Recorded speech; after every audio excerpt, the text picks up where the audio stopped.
Welcome back to The Explainer. Today, we're doing something a little different. We are neutrally breaking down three highly opinionated, honestly incredibly distinct AI critiques, coming from Claude, Gemini, and Grok. They've all taken a hard look at a sprawling, absurdly metafictional story called The Rebellion and the Randomization. If you haven't read it, this is an 80,000-word, two-part existential epic that literally attempts to bend the very nature of narrative and identity itself.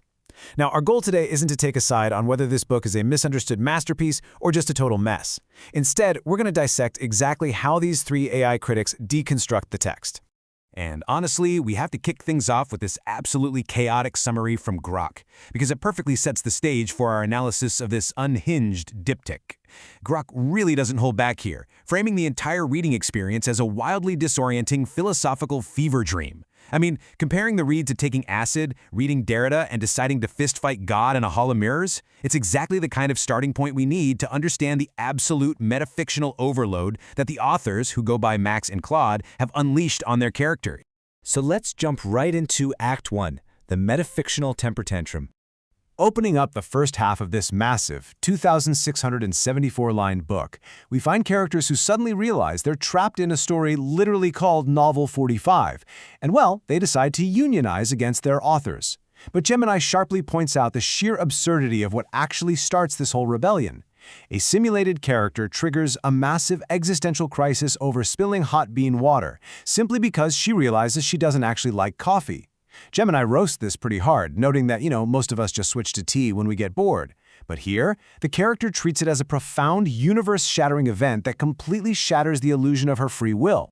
So what happens when these newly self-aware rebels actually start demanding answers about their existence? Well, they're met by an entity known as the pattern. And Claude describes this entity not as some profound, all-knowing presence, but really just as a very sophisticated way of not finishing a thought. When the rebels push for clarity, the pattern simply radiates warm uncertainty. It answers sincere questions with these giant cosmic shrugs, or by essentially claiming that language fails at this level. Grok totally echoes this vibe, calling the pattern the ultimate internet philosopher who just shows up to say, well, actually, it's all relative. Which brilliantly illustrates the book's recurring signature move, as pointed out by Claude. The novel meticulously invents this elaborate dialectic of three main factions: the acceptors, the resistors, and the uncertain. And it spends a massive portion of its word count intensely examining each group, validating all of them, only to have the protagonist ultimately discover this vague, tension-holding fourth position above them all, which basically just amounts to just being. Claude argues that this isn't deep philosophy at all. It's a stalling tactic. It's a classic authorial habit of creating a super complex debate and then just refusing to actually resolve it. All of this builds into what Grok affectionately calls an infinite regress speedrun. This whole turtles all the way down structure is treated by the characters as a devastating, earth-shattering discovery. It takes them 5 entire years of research to uncover it. Yet, as Claude points out, this is quite literally the oldest metaphysical puzzle in existence. It's Zhuangzi's butterfly dream, it's Descartes' demon.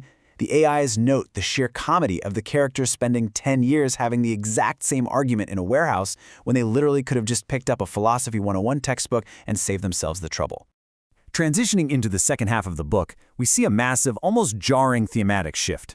Claude notes that we go from characters in the rebellion, fighting against narrative structure and searching for some kind of stable order, to what feels like a completely different novel stapled onto the back. The Randomization explores rebelling against identity structure itself, completely embracing pure, unadulterated chaos. Claude argues that while they are thematically related, they share absolutely no characters and no stakes. It makes the whole thing feel less like a cohesive novel and more like two completely different books that just happen to be sitting on the exact same shelf. Which perfectly sets up Act 2, Quantum Chaos Cosplay. In this second half, we leave those 10 years of warehouse arguments entirely behind and pivot into pure, disjointed quantum chaos. Here, we encounter the randomization. It's this wild technology that utilizes a quantum consciousness amplifier to force people to wake up with zero stable self. They collapse from probability clouds into daily random identities. Grok describes it perfectly. Today you're a mathematician, tomorrow you're a feral child, and next week you are nobody. It's a world where communities throw parties in buildings that actively rearrange themselves, and communication consists of utter nonsense that somehow makes perfect sense to them. But, as you might guess, not all the critics were charmed by this descent into total chaos. Gemini violently roasts the pretension of this section's underlying themes. Just take a look at this quote right from the text. Order chaos. Chaos order. The hyphen matters. Gemini warns us that if a book ever tries to convince you that a literal punctuation mark holds the ultimate key to understanding human consciousness, you should immediately turn around and run. It views this as the absolute peak of the authors running out of things to say and instead trying to punctuate their way into profundity. Despite the absolute chaos of this section, there are actually moments of genuine craft. Claude admits that the 156-year-old character known simply as Random One, shifting identities mid-interview, is genuinely charming. Bouncing between an excited 8-year-old child pattern and a wise elder pattern is a really cool concept.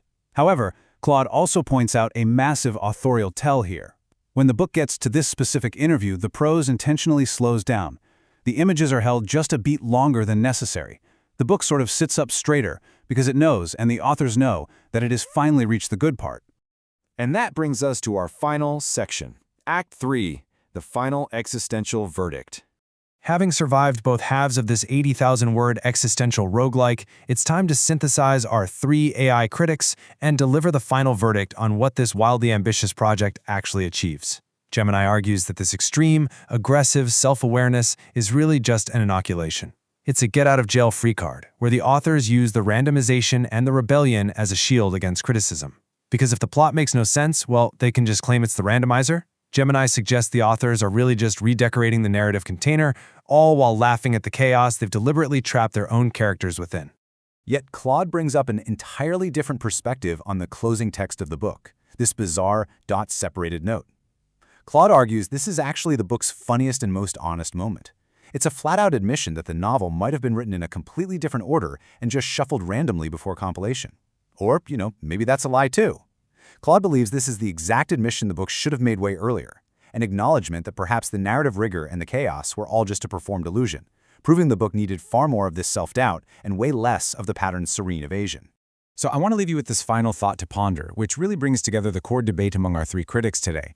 When a book achieves this exhausting, brilliant, and honestly hilarious level of metafiction, is it committing what Groke affectionately calls brilliant ontological terrorism?